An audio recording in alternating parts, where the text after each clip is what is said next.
आपको खुशामदीद कहते हैं। मैं असदुल्ला खान हूँ। आज पाकिस्तान तहरीक इंसाफ के मजीद रहनुमाओं को सजाएं सुनाई गई हैं। कुछ तो ऐसे रहनुमा हैं जिनको पहले ही 10-10 साल की सजाएं सुनाई गई हैं, और अब एक और केस में राना सनाउल्लाह साहब के घर पर हमला करने का यह केस था, इस पर ट्रायल चल रहा था और इसमें भी अब सजाएं सुना दी गई हैं। इसमें उमर अयूब साहब भी शामिल हैं, शिबली फराज भी शामिल हैं और शेख राशिद शफीक भी शामिल हैं, जरताज गुल भी शामिल हैं। ये वो तमाम रहनुमा हैं जिनको पहले भी 10-10 साल की सजाएं हो चुकी हैं दूसरे केस में।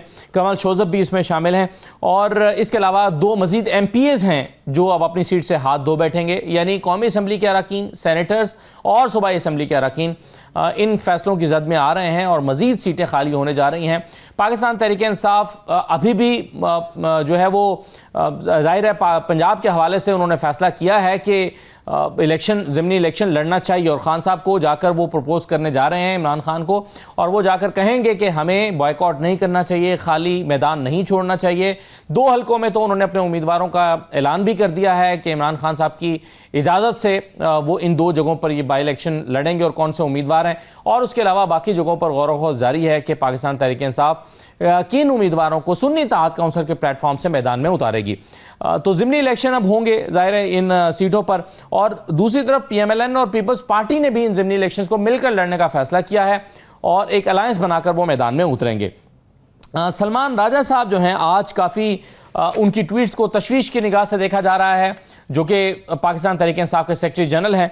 अगरचे उन्होंने पहले एक कोशिश की इमरान खान साहब को अपना इस्तीफ़ा पेश किया अली बुखारी साहब के ज़रिए से, लेकिन उस पर तो ऐसा लगता है कि उन्होंने इमरान खान साहब के इस इस्तीफ़े की दरख्वास्त को मंजूर ना करने को कबूल कर लिया।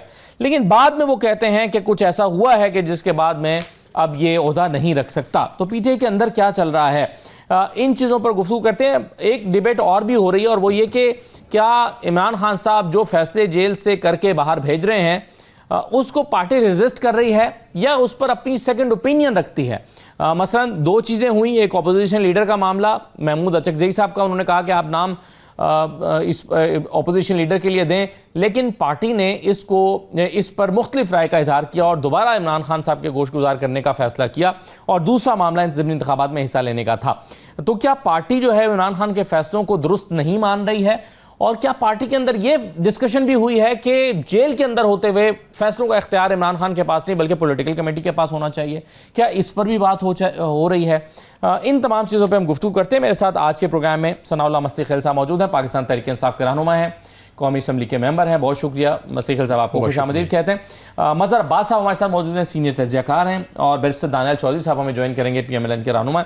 तमाम मेहमानों को खुशामदीद। सबसे पहले आज जो फैसले आए हैं, फैसला आया है आज फैसलाबाद की अदालत से, जिसमें राना सनाउल्लाह साहब के घर पर हमले के केस में PTI के 59 जो रहनुमा थे वो 59 मुल्ज़मान को 10-10 साल और 16 को 3-3 साल की सज़ा सुनाई गई है। जबकि PTI की तरफ से इस पर जो रद्दअमल जारी किया गया है उसमें शेख वकास अकरम साहब कहते हैं कि वो फैसले की शदीद तरीन मजम्मत करते हैं। इन फैसले की उन्होंने मजम्मत की, फैसले को रद्द कर दिया। मज़हर अब्बास साहब, आज भी उन्हीं लोगों को ज़्यादातर सज़ाएं सुनाई गई हैं PTI के मरकज़ी रहनुमाओं में से, जिनको पहले भी सज़ाएं हो चुकी हैं, और कुछ ज़ाहिर है नए लोग भी हैं। आप PTI की सियासत को किन मुश्किलात में और किन चैलेंजेस में घिरा हुआ देखते हैं इन हालात में? शुक्रिया असद। देखिए, PTI जो है वो एक बहुत मुश्किल मरहले से गुजर रही है।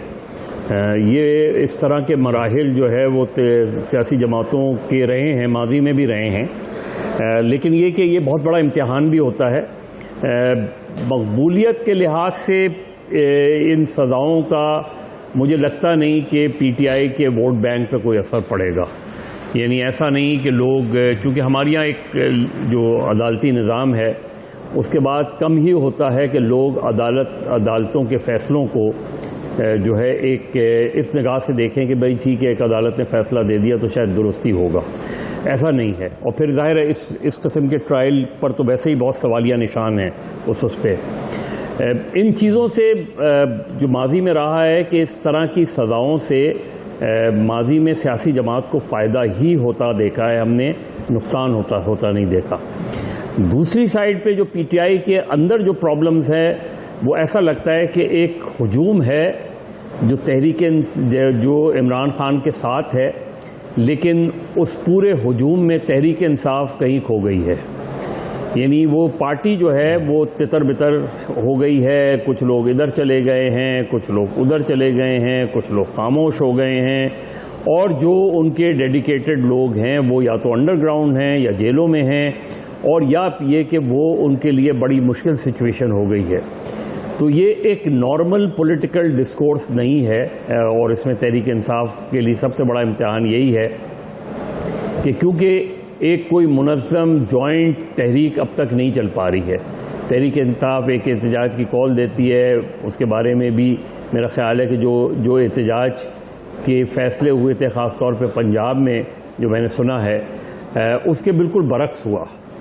यानी फ़ैसला तो गालबन ये हुआ था, मैं 5 अगस्त के फ़ैसले की बात कर रहा हूँ। 5 अगस्त को जो हुआ था उसमें यही था कि पूरे पंजाब में मुख्तलिफ हाईवेज़ को, सड़कों को बंद किया जाएगा। लेकिन सुना है कि आखिरी चंद दिन पहले जो है वो जो पार्टी के सूबाई अरकान असम्बली हैं, उनमें से बहुत से लोगों ने जाके आलिया हमज़ा को ये कहा कि हम दूसरी जगहों पे सड़कें बंद करेंगे तो लोगों को इनकन्वीनियंस होगी, उससे बेहतर है कि हम लाहौर में एक भरपूर जो है एहतजाज करें, उससे ख़बर भी बनेगी। और उसके बाद जो टोलियों में लोग आते ज़रूर रहे लाहौर में, लेकिन कोई बहुत बड़ा जो ओरिजिनल प्लान था उससे हट के चीज़ें हुई। यही सूरत हाल बाकी जगह पे भी हमें नज़र आती है। तो तहरीक इंसाफ जो है वो एक तंजीमी बुरान से गुज़र रही है, और जो लोग हैं, जो जैसे सियासी कमेटी है और दीगर जो लोग हैं, उन पे तहरीक इंसाफ के कारकुनों का उस तरीके से एतमाद नज़र नहीं आता कि, और ये बड़ा इम्तिहान होगा अगर तहरीक इंसाफ इलेक्शन में जाती है, ज़मीनी इलेक्शन में, तो ये बड़ा इम्तिहान। जी, जैसा कि मतलब आपने कहा कि तहरीक इंसाफ की तंजीम इस वक्त एक बहरान का शिकार है, पार्टी तितर बितर हो गई है। क्या ऐसी सूरत में या ऐसे हालात में जो इस वक्त जिसका सामना पीटीआई को करना पड़ रहा है, क्या ये हो जाना यकीनी है, अमर लाजिम है? क्योंकि हमने 80 की दहाई में पीपल्स पार्टी के साथ भी ये होते देखा, 2000 और 2001 के बाद नून लीग के साथ भी ये होते देखा। तो क्या ये हो जाना यकीनी होता है जब कोई पार्टी इतने बड़े चैलेंज के से गुजर रही होती है? देखिए, उसमें बहुत सी चीज़ें होती हैं। जैसे पीपल्स पार्टी के अगर हम उन 11 सालों का जायज़ा लें जो जनरल ज़िया-उल-हक़ के अंडर रहे हैं, तो उसके 2 फेजेस थे। एक फेज़ वो था जो जिसमें बदतरीन तशद्दुद का सामना करना पड़ा, लोगों को जेलों में डाला, कैद-ओ-बंद की सोबतें, शाही क़िला, कोड़े, फांसी, ये सब कुछ हुआ। लेकिन उस वक्त जो कैडर था, और ये वो पीरियड था जब जुल्फ़िकार अली भुट्टो को फांसी नहीं हुई थी, यानी 5 जुलाई 77 के बाद जब इंतखाबात मुलतवी हुए, इलेक्शन के इंतखाबात मुलतवी होने तक तो एक्टिविटी नज़र आती है हमें बेगम भुट्टो की भी, बेनज़ीर की तो नहीं, बेगम भुट्टो ने जलसों से खिताब किया, भुट्टो को बंद कर दिया गया था। लेकिन इलेक्शन जब मुलतवी हुए अक्टूबर 77 में, उससे लेके 79 तक जब भुट्टो को फांसी हुई, एक इंतहाई बदतरीन दौर था जिसमें जो लोग जिससे कोड़ों की, जिस तरह मैंने कहा, उसी दौरान जो है फिर लोगों ने, यानी जब पीपल्स पार्टी की लीडरशिप बाहर नहीं निकल रही थी, executive council, central executive committee जो है वो लोगों को सिर्फ वेट एंड सी वाला दे रही थी, तो लोगों ने अपने आप को जलाने वाली चीज़ें भी हमने देखा कि खुदसोजी करनी शुरू कर दी लोगों ने। उनका लव फॉर भुट्टो इस हद तक था। जब भुट्टो को फांसी हो गई तो उसके बाद फिर हमने एक नया फेज़ देखा, जिसमें हमने देखा कि बहुत से एक्टिविस्ट ने PIA का जहाज़ अगवा कर लिया, उस तरह की चीज़ें। तो उसके बाद एक और नया फेज़ पीपल्स पार्टी पर आया, जिसमें हर दूसरे आदमी को पकड़ के, जिस तरह अभी 9 मई में पकड़ा जा रहा है, उस वक्त हर दूसरे आदमी को पकड़ के अल-जुल्फ़िकार में डाल दिया जाता था उसमें। और एक बाकायदा एक कराची की एक ओपन FIR कहलाती थी। उस FIR में जहाँ जब भी कोई पीपल्स पार्टी का लोग पकड़ा जाता, उसको कम से कम उस FIR में डाल दिया जाता। तो ये फेज़ जो है इस वक्त PTI में, ये बहुत चैलेंजिंग है। इमरान खान साहब से माजी में बड़ी संगीन सियासी गलतियाँ हुई हैं। आपको दोबारा खुशामदीद कहते हैं। हम उम्मीद कर रहे हैं कि दानियल चौधरी साहब हमें ज्वाइन कर लें। वो बस 5 मिनट का कह रहे हैं, शायद कहीं मसरूफ़ हैं, लेकिन PMLN का मौक़िफ़ ताकि इस पर आ जाए इस सारी सूरत हाल पर। लेकिन मैं मज़हर अब्बास साहब की तरफ जाता हूँ। मज़हर साहब, ये सलमान राजा साहब ने 3 ट्वीट्स की हैं। एक तो उन्होंने अपने इस्तीफ़े का जिक्र किया जिसमें उन्होंने कहा कि मैंने अली बुखारी के ज़रिए पैगाम भेजा, लेकिन इमरान खान साहब ने मुझे काम जारी रखने का कहा। दूसरी चीज़ जो है उसमें वो कह रहे हैं कि मैं कोई रिवायती सियासतदान नहीं, ना जागीरदार, ना मिल ऑनर, ताहम मेरा मुख्तसर ख़ानदान मेरे साथ खड़ा है। हमने पार्टी के अंदर और बाहर से हर किस्म के रकीक हमलों को सहा है, कोई मलाल नहीं। अपनी भरपूर वकालत को पसे पुश डालकर मुआशी बेयकीनी को बखुशी कबूल किया। लेकिन तीसरी ट्वीट उनकी ज़्यादा तशवीशनाक है, जिसमें वो कहते हैं कि आज एक ऐसा वाक़या हुआ है जो अब मुझसे 2 टोक फैसले का तकाजा करता है। मेरी ज़िंदगी खुली किताब है, मेरा कोई अमल किसी उसूल से मुतसादिम नहीं। फ़िक्री और मुआशी दयानत पर समझौता मुझे कबूल नहीं। कल मैं खान साहब से गुजारिश करके ओहदे से अलहदा हो जाऊँगा। मेरी वकालती खिदमात बिला मुआवजा हाजिर रहेंगी। इससे क्या तासुर मिलता है कि सलमान राजा साहब सियासत छोड़ रहे हैं या सिर्फ ओहदा छोड़ रहे हैं? क्यों ये इतनी बेचैनी का शिकार दिखाई देते हैं आपके ख्याल में? मज़हर साहब, ये अब ज़ाहिर है वजह तो हमें मालूम नहीं है, लेकिन क्या ये जो एक चैलेंज है इसका सामना सलमान राजा साहब नहीं कर पा रहे या अपनी पार्टी के अंदरूनी चैलेंजेस का सामना वो नहीं कर पा रहे? देखिए, मैं सलमान राजा साहब को तकरीबन 20 साल से जानता हूँ और इसलिए मैं सलमान राजा साहब की बहुत कदर करता हूँ कि उन्होंने सहाफ़ियों के लिए वेज बोर्ड के केसेस लड़े हैं और बड़े धड़ल्ले से लड़े हैं और बड़ी जवामर्दी से लड़े हैं उन्होंने वेज बोर्ड के केसेस। तो मेरी तो उनसे उस वक्त से है जब वो वेज बोर्ड के केसेस लड़ने आते थे, कराची आते थे और फिर हम उनके साथ हाई कोर्ट वगैरह जाते थे। उनका एक बहुत ही रोशन ख्याल आदमी है, खुले दिमाग के आदमी हैं और ज़ाहिर है बहुत ही अच्छे वकील हैं। मैंने सुना है इवन जजेस को उनके बारे में ये रिमार्क्स देते हुए कि जिस तरीके से वो तैयारी करते हैं वो काबिल तहसीन है। अब वो उनका एक ये दूसरा फेज़ है जिसे हम पॉलिटिकल फेज़ कहें। हमारे यहाँ ख़ास तौर पे इफ्तिखार चौधरी साहब के बाद 2009 के बाद 2007 के बाद जो एक वकला की एक नई खेप आई है, एक बड़ी खेप आई है जो कि मुख्तलिफ पोलराइज्ड हो गई है, मुख्तलिफ सियासी जमातों का हिस्सा हो गई है। बहुत से लोग बहुत ही फोर फ्रंट पर हैं। माजी में भी हमने देखा है कि मुस्लिम लीग और पीपल्स पार्टी में लॉयर्स जो हैं वो गए टॉप लेवल पे, पॉलिटिकल पार्टीज़ के लीडर्स बन गए। उसमें चौधरी एतजाज़ हसन वगैरह या लतीफ़ खोसा वगैरह तो उससे पहले भी पॉलिटिक्स में थे। सलमान राजा साहब या बैरिस्टर गौहर साहब या इन जैसे कुछ लोग थे, वो पॉलिटिकल नर्सरीज से नहीं आए। वो पॉलिटिक्स को ज़रूर समझते हैं लेकिन वो पॉलिटिकल नर्सरीज से नहीं आए। इसलिए वो तंजीमों के बारे में, तंजीमों और तहरीक इंसाफ एक मुख्तलिफ सियासी जमात है, उसके मिजाज के हवाले से जो है वो शायद, और एक इतना मुश्किल वक्त आ जाए, एक वक्त वो है ना कि आप इक़्तिदार में हों या कोई आप पे प्रेशर नहीं हो, दबाव नहीं हो, थ्रेट्स नहीं हो, तो आप एक नॉर्मल पॉलिटिकल जो है प्रोसेस में आप पॉलिटिक्स करते हैं। तो उसे ये जो पीरियड है ये सलमान राजा या बैरिस्टर गौहर या इनके लिए बड़ा मुश्किल पीरियड, और एक ऐसे मौके पे जब तहरीक इंसाफ बहैसियत तंजीम जो है वो बिल्कुल बिखरी पड़ी हो, तो अब वो सलमान राजा या उन जैसे लोगों के मिजाज से शायद मुताबिकत नहीं रखती। उसमें यही वजह होगी कि सलमान वैसे भी इमरान खान साहब ने अपने के बारे में किया जाता है। जी मज़हब, कुछ लोगों का ये ख्याल है, कुछ लोगों का तज्ज़िया है कि इमरान खान साहब हमेशा बड़े ओहदे, बड़े सियासी शख्सियात को देने से गुरेज करते हैं। शायद उसकी वजह एक ये भी हो सकती है कि उन्हें ख़तरा होता है कि कहीं वो पार्टी को हाईजैक ना कर ले, या वो जैसे हमने देखा कि चीफ मिनिस्टर पंजाब के तौर पर उन्होंने कमज़ोर आदमी को लगाया, चीफ मिनिस्टर खैबर पख्तूनख्वा में भी दूसरी टर्म में एक कमज़ोर आदमी को लगाया, फिर पार्टी के ओहदे भी जो है वो बड़े या मुतहरिक सियासी जो लीडर्स हैं उनको देने के बजाय इस तरह की शख्सियात को लगाया। क्या आपके ख्याल में ये तज्ज़िया दुरुस्त है? खान साहब दानिस्ता तौर पर ऐसे फैसले करते हैं? देखिए, हो सकता है हर मेरा ख्याल है इमरान खान के मुकाबले में कौन पार्टी को हाईजैक कर सकता है। ये अगर उनका मैं जैसे उस्मान बुज़दार वाला इशू था तो उस इशू पे मेरी खान साहब से भी बात हुई थी और मेरी परवेज़ इलाही साहब से भी बात हुई थी। खान साहब ने मुझसे ये कहा कि ये बताओ कि जहाँ शाह महमूद कुरैशी और जहांगीर तरीन एक दूसरे के ख़िलाफ़ सफ़ारा हों और इसमें हमने बाद में 2018 के इलेक्शन में देखा भी कि किस तरीके से शाह महमूद कुरैशी को गालिबन प्रोविंशियल असम्बली का इलेक्शन वो हार गए और उन्होंने बाकायदा इल्ज़ाम लगाया उसमें। फिर हमने 2013 के पीटीआई के पार्टी इलेक्शन में देखा कि बरमला और पब्लिकली दोनों ने एक दूसरे को बड़ा अक्यूज़ किया उसमें। तो उनके नज़दीक ये था कि कोई बीच की चॉइस नहीं थी। लेकिन मेरा ख्याल है ज़्यादा बेहतर होता है एक ऐसे आदमी को लगाने से कि जो अभी अभी आपकी पार्टी में आया हो और आपने सबसे बड़े सूबे का जहां आपको चैलेंज ही मुस्लिम लीग से हो, वहां ऐसे शख्स को। परवेज़ इलाही साहब से जब मैंने पूछा था तो उन्होंने कहा था जी देखें, मेरे साथ मेरे पास खान साहब आए थे और उन्होंने कहा था कि ये हमारा फैसला है। और चौधरी परवेज़ इलाही ने कहा कि जी हम तो आपको ब्लाइंडली सपोर्ट करते हैं, आप जिसको भी नॉमिनेट करें।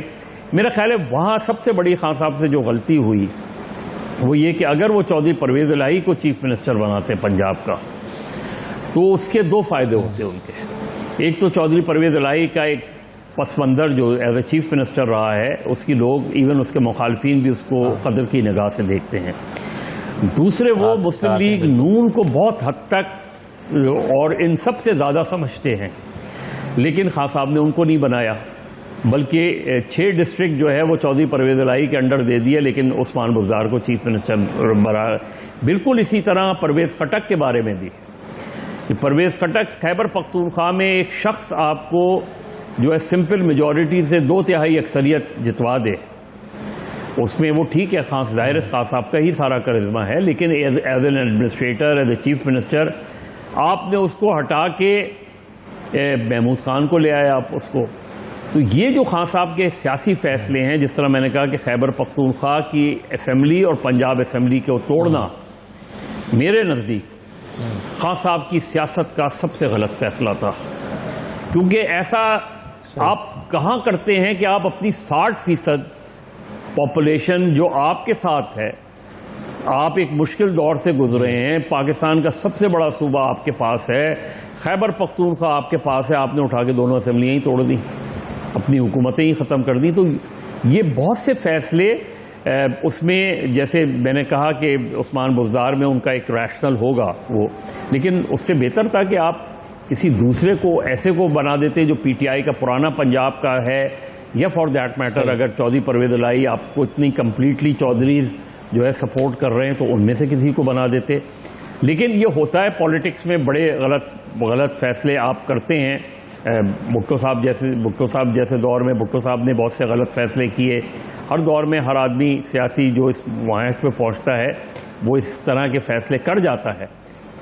लेकिन मेरा ख्याल है अब ये एक फेज़ है, सलमान राजा साहब को बेहतर है मेरा ख्याल है तहरीक इंसाफ के लिए, अगर सलमान राजा साहब रिलीफ लेना चाहते हैं तो पार्टी के किसी और डेडिकेटेड आदमी को जो है वो कर दें, सेक्रेटरी जनरल बना दें उसमें।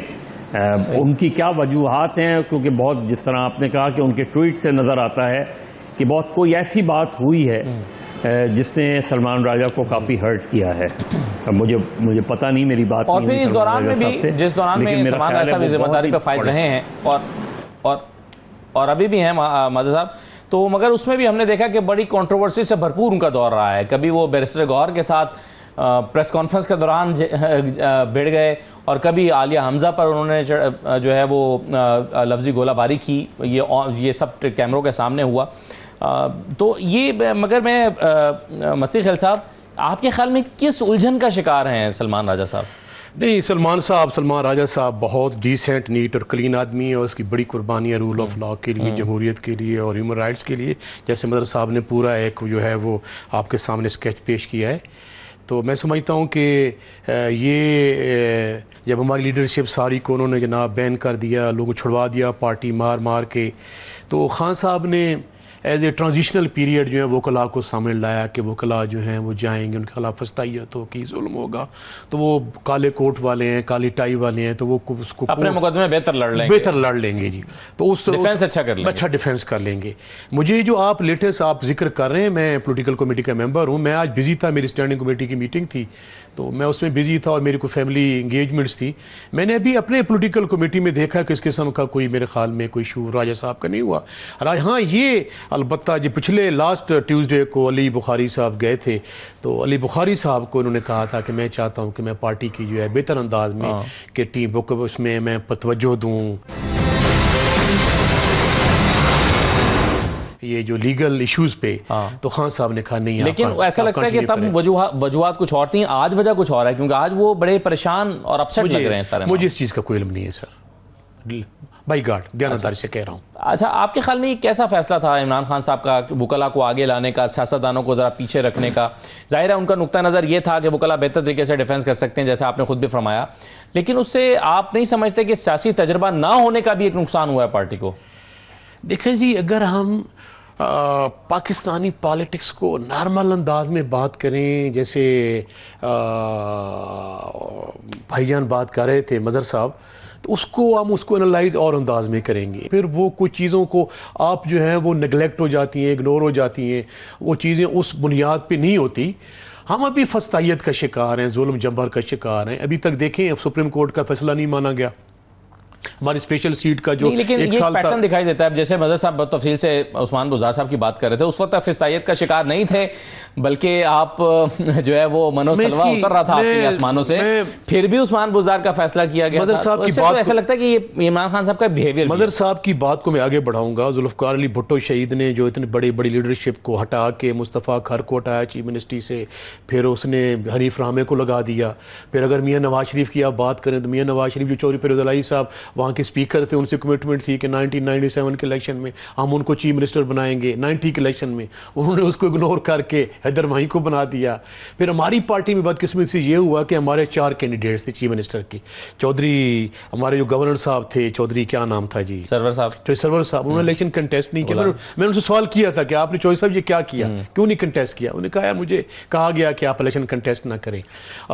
मखदूम शाह महमूद कुरैशी साहब इलेक्शन लूज कर गए या उनको लूज करवाया गया, और तरीन साहब तीसरे बड़े लीडर थे, तरीन साहब जो थे वो डिस्क्वालीफाई हो गए। एक बचते थे अलीम खान जी।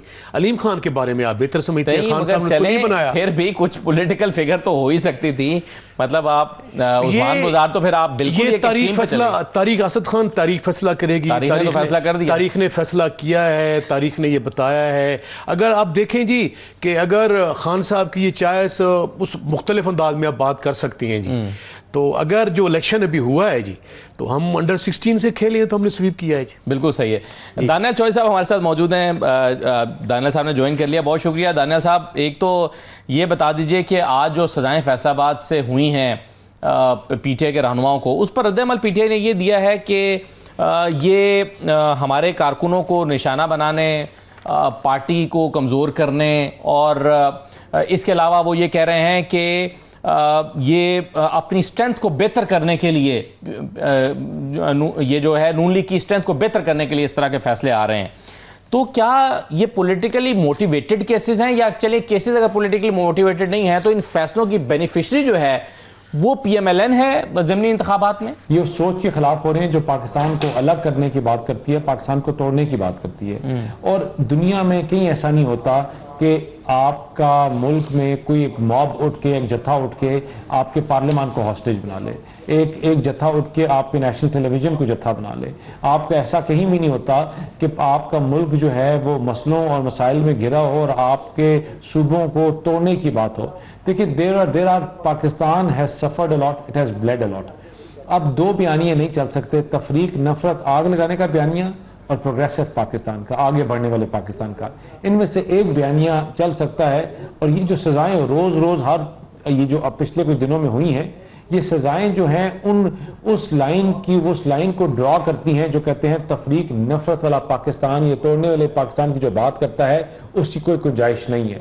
और ये उन्हीं लोगों की लाइन हैज बीन ड्रॉन। और इंशाल्लाह आपको नजर आएगा कि ये जो पाकिस्तान में एक मॉब कल्चर शुरू हो गया था, पाकिस्तान में एक फैशिस्ट कल्चर शुरू हो गया था कि जिसकी ना मानी जाए वो फिर आपको हुकूमतों को इस तरह ब्लैकमेल करे। It will stop and it will bring brighter and good days for Pakistan. सही है। लेकिन वैसे साहब आप इस चीज के ऊपर बड़ा बरमला कमेंट किया। जी वैसे साहब, लेकिन इसमें आप तो चूंकि खुद भी बैरिस्टर हैं, आप समझ सकते हैं इस नुक्ते को कि पीटीआई की तरफ से जो रद्द-ए-अमल आया, शेख वकास साहब ने दिया बतौर सेक्रेटरी इत्तलात, वो कह रहे हैं कि ये तमाम सजाएं दो गवाहान की मुबैना गवाहियों की बुनियाद पर दी गई हैं, जबकि इन्हीं दो झूठे गवाहान की गवाही को सरगोदा की एक अदालत ने झूठा करार दिया और तमाम मुल्ज़मान को बरी कर दिया था। इससे वाज़ेह होता है कि ये फैसले भी झूठे और मुनज़्ज़म, यानी वो कह रहे हैं कि अगर एक गवाह एक जगह पर झूठा करार पा रहा है तो वही गवाह दूसरी जगह पर सच्चा कैसे करार पा सकता है, इसमें तो बेनिफिट ऑफ डाउट मिलता है। दूसरी बात यह है कि उमर अयूब साहब जो हैं या वो फैसलाबाद में होंगे उस दिन, या वो सरगोदा में होंगे, या ईसा खैल में होंगे। बिलाल एजाज या तो गुजरांवाला में तोड़फोड़ कर रहे थे, या सरगोदा में कर रहे थे, या ईसा खैल में कर रहे थे। सब जगहों पर तो ये मौजूद नहीं हो सकते। देखिए, बाज़ जगह ये कॉन्स्पिरेटर थे, बाज़ जगह ये कॉन्स्पिरेसी में खुद मौजूद थे, और बाज़ जगह ये प्लानिंग कर रहे थे। Different roles have been attributed at different places, but what is important, जिसका मैंने कहा कि ये उमर अयूब को या मिर्ज़ा को या अली को या उस्मान को सज़ा नहीं हुई, ये सोच को सज़ा है जो पाकिस्तान को कमज़ोर करने की बात करती है और तफरीक की बात करती है। ये सोच को सज़ा है जो मुल्क को कमज़ोर करने की बात करती है, और इस सज़ा की वजह से आपके मुल्क में ऐसे लोग जो फैशिज़म को सपोर्ट करते हैं, आपके ऐसे लोग जो आपके देखिए आज हमारे और गज़ा के बच्चों में या हमारे और गज़ा में क्या फ़र्क है, हमारा भी वही हाल होता है, ये शायद बदतर होता है उससे, लेकिन the only difference between us and them was our arm forces are strong. हमारे वो बच्चे जो बॉर्डरों पे पाकिस्तान के लिए जाने देते हैं, जो अपनी शहादतें नौश करते हैं, और उनका मजाक उड़ाया जाए, उनको उनके मुजस्मे जलाए जाएं। आपका आर्मी चीफ अमेरिका जाए एक विक्ट्री उसके बाद स्पिरिट के बाद, तो वहाँ आपके एक स्लोगन्स चांट हों या स्लोगन्स डिस्प्ले हों, जहाँ उसी स्क्रीन में सेपरेट बलूचिस्तान का स्लोगन हो, उसी स्क्रीन में फ्री इमरान खान का हो, और उसी स्क्रीन में आप अपने आर्मी चीफ जो भी जंग जीत के जा रहे हैं। तो मुझे बताएं कि इसके पीछे फिर कौन से कॉन्स्पिरेटर्स हैं कि पाकिस्तान जब टेक ऑफ करने की बात करे या टेक ऑफ करने की कोशिश कर रहा हो तो उसके पर काटे जाएं, तो उसको कमजोर करना किया जाए, या लोगों के बच्चों को क्या हो कि आप सर पे कफन बांध कर आ जाओ। This had to stop. Here और लेटर शायद कुछ को ज्यादती हुई कुछ सजाओं में, या कुछ को ज्यादा दे दी गई। आई वोंट डिफेंड दैट लेकिन what is of importance is that mindset that had to be stopped, that line that had to be drawn. लेकिन वैसे साहब, जैसे कि आप कह रहे हैं कि ये 2 मरतबा आपने कहा कि ये सोच को सजाएं दी गई हैं, लेकिन कोर्ट ऑफ लॉ में तो इंडिविजुअल्स को सजा दी जाती है ना, सोच को सजा कैसे कोर्ट ऑफ लॉ में दी जा सकती है? और फिर जाहिर है सोच तो शायद 3 साल वाले की और 10 साल वाले की, यानी एक अदालत ये कैसे डिफरेंशिएट कर सकती है कि इसको 3 साल की सजा किस सोच की बुनियाद पर देनी है और 10 साल की सजा किस सोच की बुनियाद पर देनी है, अगर सोच को सजा है तो? कुछ लोगों को ज्यादा या कम सजाएं हुई हैं, या गलत हुई हैं या ज्यादा हो गई हैं, that is a different debate, but this had to be stopped. This was not just a courts issue, this was a national issue.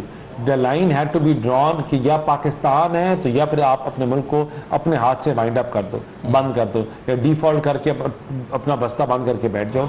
ये this had to stop and that line is drawn. और मैं तो समझता हूँ कि इससे आगे आने वाले दिनों में आपके मुल्क में बेहतरी आएगी, इस्तेकाम आएगा, आपकी चीजें एक सही सिमत की तरफ जाएंगी। कोई मुल्क, कोई नेशन दुनिया में प्रोग्रेस नहीं कर सकती जहां आपका ये हाल किया जाए रूल ऑफ लॉ का। कोई नेशन प्रोग्रेस नहीं कर सकती जहां आपके बुलीज जो है वो जब चाहे डिक्टेट करें। This had to stop at some point and I am glad that sanity prevailed. और अब मैं ये एक्सपेक्ट करूंगा कि पीटीआई के जो लोग हैं, इनके लीडर्स हैं, ये बैठ के पार्लियामान में अपने मसले हल करें, जमातों के हुकूमती जमातों के साथ बैठकर इन इश्यूज को एड्रेस करें और पाकिस्तान को आगे लेके जाएं। इस मुल्क के बहुत बड़े इश्यूज हैं, और इश्यूज जो सैलाब में जो मसले आ रहे हैं, जो केपी की इनकॉम्पिटेंस है, जो डिफॉरेस्टेशन है, जो ये अभी रोज हादसे हो रहे हैं, we need to address the issues of the masses.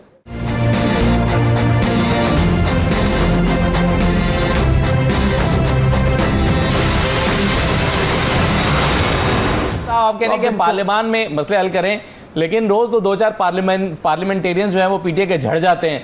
Opposition leaders जा रहे हैं, सेनेट के ऑपोजिशन लीडर, कौमी असम्बली का, सूबाई असम्बली का, एमएनएस की सीटें खाली हो रही हैं, तो वो कहते हैं कि जब हम मसले को हल करना चाहते हैं तो उस वक्त हमारे ऊपर जो है वो हमारे पार्लियामेंटेरियंस पे अटैक हो जाता है, यानी उनकी सीटों पे अटैक हो जाता है। तो ये एक अलग मसला है। मैं इससे पहले कि मज़हर साहब के पास देखिए, इस तरह तो नहीं हो सकता ना, खाली मैं ये बात, ऐसा तो नहीं हो सकता कि जब ये छत पे चढ़े तो हुकूमत को गालियां दें और फिर जब ये नीचे ग्राउंड फ्लोर पे आ जाए तो कहें हमसे दोस्ती कर लो। ये कंटिन्यूटी ऑफ पॉलिसी होगी, सिस्टमैटिक तरीके से चीजें चलेंगी तो आगे बढ़ेंगी, वरना चीजें खराब होंगी। बिल्कुल ठीक है। मैं मज़हर साहब की जाने से पहले आप रिस्पॉन्ड करना चाह रहे हैं?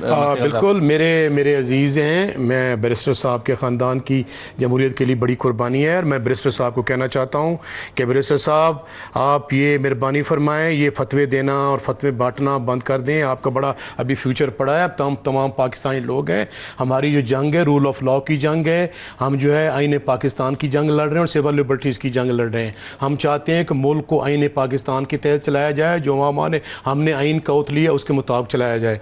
हमने किसी को कोई गाली नहीं दी, बिल्कुल दो टोक में इसकी मजम्मत करता हूँ। हमने कोई मुजस्मे नहीं जलाए, हमने शोहदा की कोई सोच नहीं सकता। ये फौज हमारी है, ये हमारे भाई हैं, हमारे बेटे हैं। आईन पाकिस्तान में एक आर्म्ड फोर्सेस का रोल है, हम रोल को न सिर्फ कदर की निगाह से देखते हैं, उनको सराहते हैं। इंडिया की हालिया जंग हुई है, इमरान खान ने जेल में बैठ के स्टेटमेंट दिया है, असद खान और पाकिस्तान तहरीक इंसाफ के तमाम लोगों ने, हम पार्लियामेंटेरियन ने, हालांकि हम मियाँ शहबाज शरीफ को और इस हुकूमत को फॉर्म 47 का मानते हैं, इनकी कोई लेजिटिमेसी नहीं है, इनको कोई अखलाकियात नहीं है। अवाम ने इनको वो लित्तर मारे हैं कि ये 7 नस्लें याद रखेंगे। और उसके बावजूद जब बारी आई कि पाकिस्तान का प्राइम मिनिस्टर जो असेंबली के फ्लोर पे बात कर रहा है इंडिया के खिलाफ, तमाम लोगों ने न सिर्फ उसमें पार्टिसिपेट किया बल्कि उन पर क्लैपिंग भी की और इंडिया को और पूरी दुनिया को ये मैसेज दिया कि पाकिस्तान की खातिर और तमाम लोग हम इकट्ठे हैं। इसका मतलब यह है कि हम जमहूरी लोग हैं, हम जमहूरियत की बात करें, आज़ादी की बात करें, रूल ऑफ लॉ की बात करें। कोर्ट्स को आपने मुक़य्यद कर दिया है, आप लोगों की स्लॉटरिंग कर रहे हैं और ये कह रहे हैं सोच को। भाईजान हमने इसकी जो आप कह रहे हैं 9 मई के वाकयात की, 9 मई के वाकयात की हमने मिलियन टाइम मजम्मत की है। और एक फरीक ये कहता है जी कि ये पीटीआई ने करवाया। मैं दो टोक आदमी हूं, वाज़े आदमी हूं, मैं खोल के कह रहा हूं ताकि तमाम लोग सुन लें। हम उन लोगों में से हैं, बल्कि पाकिस्तान तहरीक और इमरान खान ने भी कहा है कि हम 9 मई के वाकयात पे कोई बिलीव नहीं करते। ये पाकिस्तान का कोई मुहब्बे वतन अपने अफवाज के शोहदा को उनके मुजस्मे नहीं गिरा सकता। हम ये कहते हैं कि देखें, एक फरीक कहता है ये पीटीआई ने करवाया, हम कहते हैं हमने ये नहीं करवाया। इसका डिटरमिन कौन करेगा? हमने ये कहा है कि सुप्रीम कोर्ट ऑफ पाकिस्तान का एक जो कमीशन बनाया जाए, दूध का दूध और पानी का पानी हो जाए। इसका मतलब यह है कि आओ फॉर्म 47 वाले जो जिनको पूरे पाकिस्तान में 9 सीटें मिली हैं, इलेक्शन को अवाम ने हरा दिया है, ये मुंह दिखाने के काबिल नहीं। और मैं आप ये बात मेरी सुन लें, असद खान आपके शो में मैं कह के जा रहा हूं, आज इलेक्शन हो, कल इलेक्शन हो, परसों इलेक्शन हो, अगर इन लोगों की जमानतें जब्त न हो जाएं, अगर इनको अवाम कैंपेन करने दे, इनका इस्तकबाल गंदे टमाटरों से, इनका गंदे अंडों से करेगा। लेकिन अभी ज़मीनी इलेक्शन हो रहे हैं, उसमें तो हमने देखा कि पीएमएलएन को कामयाबी मिली है। समराल के इलेक्शन में भी असद खान बड़ा अफसोस का मकाम है। सियासी लोग हैं, मेरा भतीजा है, रिश्ते मेरा बड़ा इनके खानदान से बड़ा तल्लक है। हम पॉलिटिकल गुफ्तगू करें कि हम आइन को कैसे बेहतर बना सकते हैं, हमारा मैंडेट सुप्रीम। देखें जी, आप बात करें, आप जब 9 मई तो भाईजान हुआ है कल, उससे पहले हमने पंजाब असेंबली डिसॉल्व की, खैबर पख्तूनख्वा असेंबली डिसॉल्व की, क्या उसके इलेक्शन करवाए गए? सुप्रीम कोर्ट का कहना नहीं माना गया, आपने उसको प्रोलॉन्ग किया। और उसके बाद जो ये 9 मई का जो ये करके ये कहते हैं हम तो उन लोगों की में से नहीं है सर, बड़े क्लियर लोग हैं और उसकी 1000 दफा मजम्मत की है। कल तक जो ये कहते थे कि जो यूथ वाले लोग हैं ये ऐसे हैं और दहशतगर्द हैं, फिर उनको सर्टिफिकेट बांटा गया कि बिल्कुल ठीक है सर। मैं अब इसमें मैं समझता हूं कि ये प्लीज ये फतवे बांटना वो सियासत खत्म हो गई कि मुसलमानों को अब गैर मुस्लिम करार दे दें, काफिर का। लेकिन वो कह रहे हैं कि इस तरह भी मुल्क नहीं चल सकता ना, जिस जो बिहेवियर पीटीआई ने इख्तियार किया। चीज के ऊपर कमेंट करना चाहता हूं सर, अगर आप इजाजत, मेरे बड़े भी हैं, मेरा बड़ा इनसे प्यारा ताल्लुक है और मैं इनकी बातों से एग्री करता हूं, 100% एग्री करता हूं कि जो बातें कर रहे हैं ये ठीक कर रहे हैं और हमें मफामत से चीजें को आगे लेके जाना चाहिए। लेकिन मुझे मस्ती खेल साहब बताते हैं कि देखिए, जब आपका आर्मी चीफ पाकिस्तान के अवाम के लिए, पाकिस्तान के लोगों के लिए बैठकर जाता है अमेरिका में उनके साथ निगोशिएट करने के लिए, तो आपके अपने लोग मुझे बताएं कि जो मुजस्मे जला के कर रहे होते हैं और वहां प्रोसेशंस करते हैं, क्या इनको आपने पीटीआई से फिर निकाल दिया है? मजहर अब्बास साहब, क्या आपके ख्याल में इमरान खान साहब की राय को फौकियत देते हुए पीटीआई को इलेक्शन का बॉयकॉट करना चाहिए या सियासी कमेटी का फैसला इलेक्शन में उतरने का दुरुस्त है? देखिए, पहले तो मैं दोनों साथियों को, ख़ासतौर पे तहरीक इंसाफ के साथी को, कभी भी सियासी मुखालफीन जो होते हैं ना, उनसे आप आर्गूमेंट करते हैं, एग्री टू डिसएग्री होता है, इख्तलाफ करते हैं, ये जो अंडे और जूते और ये मारने वाली जो सियासत होती है, ये कभी भी सियासत को आगे नहीं बढ़ाती। ये सियासी कल्चर को हमेशा ख़राब करती है। बहुत ज़्यादा ऐसा होता रहा है, इसमें कोई शक नहीं है। नहीं, गुस्से का इजहार आप वोट के जरिए करते हैं ना भाई, आप गुस्से का इजहार अपना वोट दे के करते हैं ना। यही तो सारा इस मुल्क का अलमिया है कि मैं जब ऑपोजिशन में होता हूँ तो मेरा रवैया कुछ और होता है, और जब मैं हुकूमत में आता हूँ तो जिन कवानीन के तहत मुझे बंद किया गया होता है उन्हीं कवानीन के तहत मैं अपने मुखालफिन को बंद करता हूँ। हमारे यहाँ वो पॉलिटिकल कल्चर अनफॉर्चुनेटली डेवलप हुआ ही नहीं कि एक दूसरे को फॉरगिव, उन कवानीन को जो आप समझते हैं अंग्रेज़ों के ज़माने के काले कवानीन हैं, आज मुस्लिम लीग नून उनका इस्तेमाल कर रही है।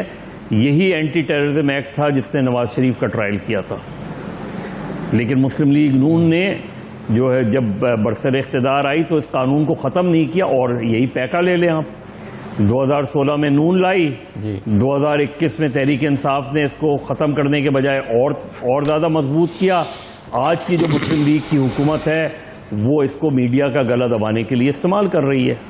तो यही हमारी सियासी जमातों का पहली चीज़ तो ये। दूसरा ये कि देखिए, बॉयकॉट दो तरह का होता है। ये तहरीक इंसाफ का ज़ाहिर है अपना फैसला होगा। अगर बॉयकॉट हो तो फिर ऐसा हो कि जिसमें कोई लोग वोट डालने ना आए। पता चल जाएगा जितने % वोट पड़ेगा मुस्लिम लीग नून या पीपल्स पार्टी के उम्मीदवार होंगे या दूसरे होंगे, या फिर आप फुली पार्टिसिपेट करें और बिल्कुल एक जनरल इलेक्शन की तरह पार्टिसिपेट करें। अगर आप बॉयकॉट करते हैं और उसके बावजूद भी वोट पड़ जाता है, आप पार्टिसिपेट करते हैं और वोट पड़ जाए, बॉयकॉट करते हैं और वोट पड़ जाता है, तो फिर आपके बयानिए को नुकसान होगा कि आपके बॉयकॉट का असर नहीं पड़ा उसमें। तो ये भारत पार्टियों का अपना फैसला होता है उसमें। जहाँ तक मुस्लिम लीग नून और पीपल्स पार्टी का अलायंस है, मेरे नुक्ते नज़र से इसकी सिंबॉलिक वैल्यू है। देखिए, पीपल्स पार्टी का वोट बैंक सदर्न पंजाब के चंद एरियाज़ के अलावा जो है ऑलमोस्ट वैनिश हो चुका है, और पीपल्स पार्टी ने अनफॉर्चुनेटली उस सिलसिले में कोई सियासी काम नहीं किया उस वोट बैंक को वापस लाने में। उनका अपना वोट बैंक है। मेरा पंजाब में उनके दोस्तों से बिल्कुल सही है। मज़हर साहब, अगर आप इजाज़त दें तो मैं लास्ट कमेंट ले लूँ बैरिस्टर साहब से कि बैरिस्टर साहब ज़रा कह दीजिए कि पीपल्स पार्टी से अलायंस करने के पीछे क्या फ़िक्र कार फरमा थी? देखिए, पीपल्स पार्टी के साथ जो अलायंस है ना, ये हमारे लिए कांटों की सेज है। हमने बड़ा, जैसे हमारा और उनका नैरेटिव बड़ा डिफरेंट है। दोनों की चीज़ें, पॉलिसीज, चीज़ों के ऊपर बड़ा डिफरेंस है। हम जो हैं कारकर्दगी की बुनियाद के ऊपर वोट लेकर आए हुए हैं, और हमेशा कारकर्दगी की बुनियाद के ऊपर हमारा नैरेटिव भी यही रहा। लेकिन regardless of all these things, हमने तमाम जमातों को इस कांटों की सेज में अपने साथ रखा, इसलिए क्योंकि मुल्क के जो मुश्किल फैसले थे उसमें हमने इकट्ठे लेना है, तमाम स्टेक होल्डर्स को ऑन बोर्ड लेकर लेना है, और पाकिस्तान हमारे लिए अटमोस्ट इंपॉर्टेंस रखता है। इस मुल्क की सियासत जो है वो सेकेंडरी है, और मुल्क की सलामती जो है वो सबसे अव्वल है। तो हम जब तक सलामती, प्रॉस्पेरिटी और एक स्ट्रॉन्ग इकोनॉमी को नहीं हम कर सकेंगे तो हम फिर सियासत नहीं कर सकते। तो that is our utmost importance, that is what we are doing. और इंशाल्लाह आपको नजर आएगा ये मुल्क जब हमें मिला था तो बात हो रही थी 24, 25 और 28 घंटों में डिफॉल्ट करेगा, और आज इकोनॉमी की बेहतरी की बात हो रही है। तो इंशाल्लाह पाकिस्तान में चीजें बेहतर होंगी और ये मुल्क वापस से अपने कदमों पे खड़ा होगा। बहुत शुक्रिया। एक जुमला अगर कहना तो आप एक कमेंट सर मजहर भाई, मैं बिलीव करता हूँ जमहूरियत की जंग लड़ रहे हैं। जब हमारी हुब्बुल वतनी पे और हमारी ईमान पे हमला करेंगे तो फिर जज्बाती होना पड़ता है। बहुत शुक्रिया, बहुत शुक्रिया। इजाज़त दीजिए, अल्लाह हाफिज़।